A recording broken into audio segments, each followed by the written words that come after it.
back to the press box. West Olympus with Mike Forman. All right, Mike, still two of us left, but there's only one football team left. That's right. We kind of got wiped out last week. We lost 3 teams. Only the Ganado Indians survived to play another week. Yeah.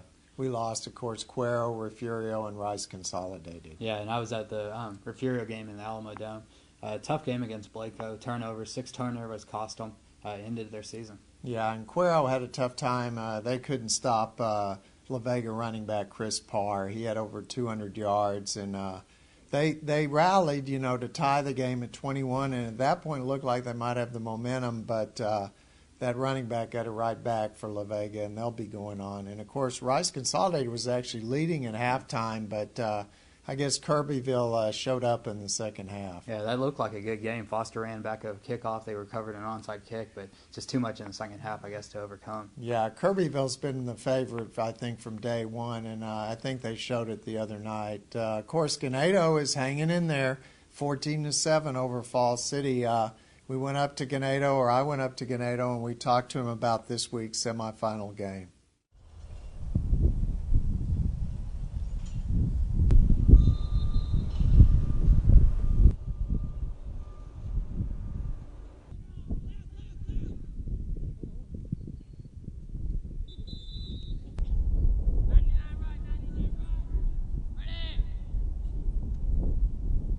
Talking to Ross Rakowitz, kind of tell me how it feels to be playing football in December. That's something that you haven't had an opportunity to do before. Right, it's definitely exciting. We're only the 3rd team in Ganado history to make it this far, and if we pull out with a win, we'll be the 1st team in Ganado ever to go to a state championship game. Is there anything that you can put your finger on that's helped you get this far?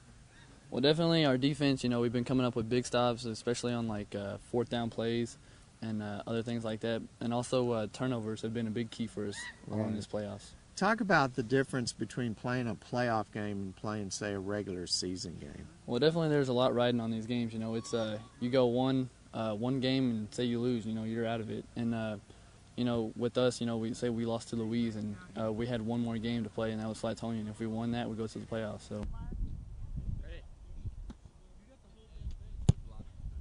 Talking to Ganado head coach Mike Robbie.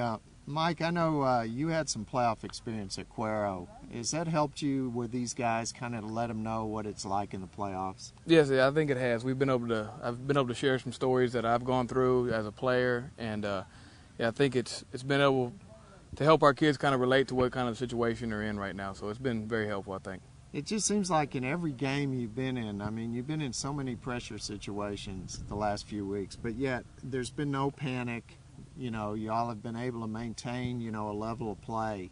Is there anything you put your finger on and attribute that to? I think it was the strength of schedule that we had going through our district. We were in every week. It was a dogfight. It was a tough game, and just the same has continued through the playoffs. So it's kind of been, since the day we started district, it's been the same type of game every game. It's been all been close, all been hard to win, and we're just kind of accustomed to that football right now. Playing in December, that's kind of everybody's goal, I think, is to get to December. What's it been like here? It's exciting. It's fun. The kids, this is something they'll never forget, and it's fun for the coaching staff. And it was our goal to get to this part of the year, and it's been real fun right now.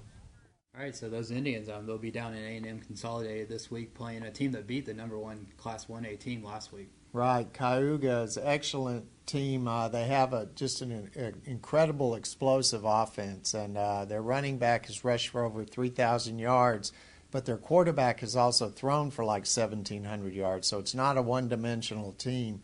And this will be a great challenge for the Ganado defense. Yeah, and this time of year, I know we started off the season thinking how bad it is for the kids. They're sweating out there and just summer months, and now it's cold. Luckily, I'll be covering basketball, though. Basketball's in full swing. Vipers hosting their Classic. 5 teams coming in. Washington Blue, they dropped out, but still should be a great tournament for these guys. Right. I know that's always a good prelude to their district season. I guess that helps them get them ready. And, of course, there's always the little extras that go along with the tournament, like the three-point shooting thing and there's the slam dunk contest. Yeah, it should be exciting, too. I know we've talked a lot about the inexperience of these Vipers. None of these guys, Dante McGee, he played in the tournament last year, but none of the other guys had this experience. So it should be pretty good for them to get out there in front of their home crowd. They've had one home game, played the other night, won by 2. Pretty good turnaround. Yeah, it's interesting. It's kind of fun, actually. You'll enjoy watching Coach Grammer because he really has to teach this year. And, I'm sure it drives him crazy at times. And, you could see that on the bench when they played Miller.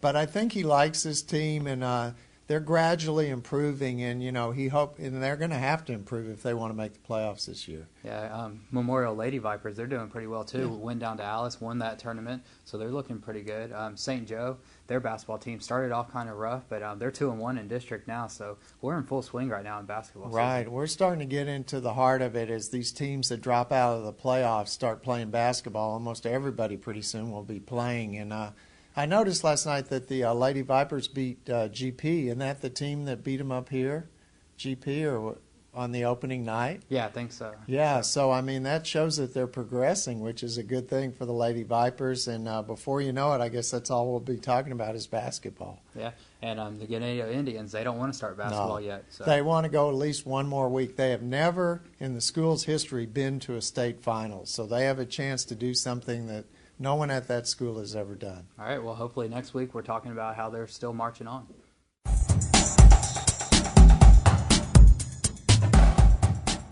Another aspect of the press box is highlights. We're encouraging coaches and fans to send in clips. You can either do this by sending us a URL from YouTube or bringing us a physical copy. Our address here is 311 East Constitution in Victoria.